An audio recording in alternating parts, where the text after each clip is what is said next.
好，繼續，咁就去睇睇嗰個29嚟啦。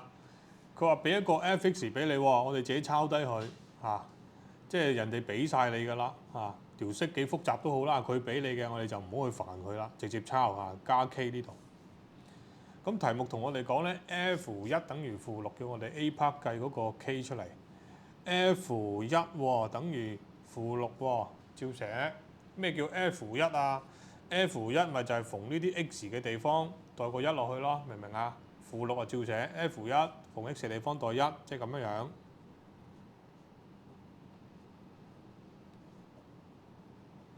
明唔明？跟住點樣計咧？呢啲小心下。嗱，計咗入邊先，唔好錯正負啊！計數機小心撳，呢一個係負8，呢度係正4，咁樣樣。呢個係 k 嚟嘅，寫錯咗。呢個唔係4啊 ，k。好，咁跟住咧再去計嗱，呢個乘埋負8，呢個負16加 k 等於負6，所以個 k 咧計到就等於我哋嘅10啊，咁啊計完㗎啦。咁啊呢個計到個 k 啦，跟住嗰個 b part 嗰度咧，佢話叫我哋求 f(x) 除以我哋嘅 x 減2嘅時候嗰個餘數喎。嗱，我寫呢度嚇 f(x) 我哋已經嗰個 k 係咪已經有啊？我哋將個 f(x) 寫靚仔佢，你唔使乘開佢嘅 ，keep 住佢本身幾核突就幾核突，即係咁樣樣，得唔得？跟住咧就係佢俾咩除？佢話 f(x) 除以 x 減2要計餘數係咪？咁你嗰個 x 減2係乜嘢啊？就係嗰個 dx 啦，知唔知道？就係嗰個 dx 啦。咁你要計餘數，即係計餘式啦，明唔明啊？可唔可以用餘式定理啊？問自己呢個 x 減2係咪 x 就係最高一次方，所以可以用餘式定理啦，明唔明白 ？OK， 餘式等於我哋嘅 R(x)，咁我打動寫啦嚇，就喺 F 入邊代一啲嘢落去，係咪？你覺得會代乜嘢啊？自己心算 x 減2等於0係咪？計個 x 等於2 ，OK， 代個2落去。咁之後咧，你就喺翻呢啲位置咧，逢係 x 嘅地方就代個2落去，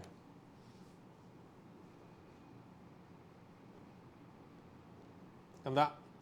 好啦，呢度係負1嘅3次，負1嘅2次加10嗱，唔好錯呢啲嚇。負1嘅3次唔係3啊，3個負1乘埋啊，負1 ，OK？呢個係正1嚟嘅，咁樣，得唔得？呢度咧就係負3加10，所以個答案係等於正7，得唔得？正7。明唔明？好，呢度一題嚇，咁下邊嗰度仲有好幾題嘅，同你做2題嚇，去條第31。嗱呢個咧都做得到都 OK 㗎啦，呢啲都唔係難嘅題目嚟㗎，小心計數啦。31嗰度唔該，嗱，即係當呢條式除呢條式嘅時候，餘式係4求 b， 係咪有類似頭先嗰啲啊？我哋去認咯喎，被除式係咪 f(x) 係邊條啊？係咪呢一條 ？OK？除以 x 加 b 喎，咁即係個 dx 咪就係呢一條咯，明唔明啊？餘數係4喎，即係 R(x) 等於4啦。呢度間一間開下，唔好搞亂，好唔 OK？好啦，咁我哋問自己可唔可以用餘式定理啦？就係睇佢，唔好理隔離左右嗰啲其他英文字母。呢個 x 係咪最高一次方？所以可以用，所以咧我哋就係餘式等於。R(x) 係咪等於 F 入邊代一啲嘢落去？代乜嘢啊？呢一次比較畸形啲，就係 x 加 b 等於0，係咪？你嗰個 x 計都係負 b 嚟㗎，所以係代負 b 落去，可以代英文字母都得㗎，知唔知？好啦，咁而家呢度係咪又好似之前咁樣計啦？R(x) 係4咯，代負 b 落去喎，咁樣樣，明唔明 ？OK， 好啦。負 b 2次係幾多啊？正 b 2次，呢個咧就係減4b 再加 b。呢條係乜嘢啊？咪就係我哋以前計開嘅2次方程咯，明唔明啊？咁啊，只不過未知數叫 b 唔叫 x 啫嘛，一樣嘅計法，得唔得？咁所以你可以將呢一度咧，呢個計一計先，咁樣樣，明唔明？跟住移過嚟二次方程點啊？右手邊要零啊嘛，全部移過嚟負 b 二次加3b再加4咁樣，知唔知？跟住你係有計數機噶嘛，你可以去計數機去撳機，知唔知啊？撳嗰個 b 出嚟，你用嗰個我哋叫做 formula 01得唔得嚇？咁咧你個 b 咧就會計咗兩個數，一個係正4 ，OK， 一個係負1嚇。呢度寫咗英文，少少英文唔怕啦，明唔明 ？OK， 好啦，呢一條就係我哋嘅31啦。記住考試有機會就考呢一種嘅啫，知唔知啊？唔難，自己計數咧要學識唔好錯嗰啲傻仔嘢。OK， 而家基本上有啲同學咧都寫到呢啲出嚟嘅，就係去到呢度唔知點解計錯呢啲嘢，咁我冇計噶咯喎。呢啲唔係中四嘅問題咯喎，係中2、中1嘅問題咯喎，知唔知啊？好啦，去咗條34，唔該。當呢條式除以 x 減 k 嘅時候，個餘式係咁多，咁我哋自己去認啲 f(x) 出嚟先。f(x) 就係前面嗰條啦 ，x 減4 2x 減3減 2k 除以嗰條式就係 dx 得唔得？就係 x 減 k 嗰個 r(x) 就係幾多？就係4減3k， 明唔明白 ？OK， 好啦，唔好理佢有幾核突，我哋問自己可唔可以用餘式定理，就係睇呢個嘅啫。呢個咧就係 x 都係一次方，所以可以用餘式定理。所以我哋嘅餘式就等於我哋嘅 r(x) 等於 f 入邊代啲落去，代啲乜嘢啊？將呢嚿嘢等於0係咪？計個 x 出嚟，其實就個 x 等於 k， 明唔明啊？所以代個 k 落去，咁 OK。跟住就嚟咯喎 ，r(x) 有冇講幾多啊？有呢嚿嘢，阿 Sir 都唔係數字，可以唔係數字噶嘛？總之佢有俾啲嘢我哋啦，就可以咁樣寫，明唔明？到呢個 f(k) 啦，咁你咪逢呢度嘅節代個 k 落去咯，逢 x 代個 k 落去，2k 減3再減 2k。咁阿 Sir 呢啲點計㗎？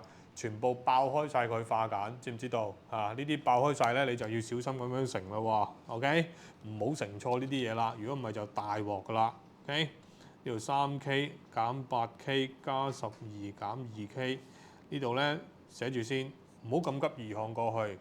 做咗啲加減數先，呢度我哋照寫，呢個 2k 冇得搞啦，但係呢度咧可以計呢三個係咪？撳計數機就得㗎啦，-3減8減2 ，OK， 負 13k 加12咁樣，明唔明白？而家呢一條咪一條二次方程咯，又咪好似以前咁樣計咯，你要做到右手邊等於0，將嗰啲嘢全部掟晒過嚟，負 2k 二次，呢個咧就係呢個掟咗過嚟之後咧係正10k， 呢個掟咗過嚟係減8，得唔得？即係我呢度跳咗一步啦。咁正常應該，如果你慢過人嘅，容易錯嘅，你就寫多一步，明唔明啊？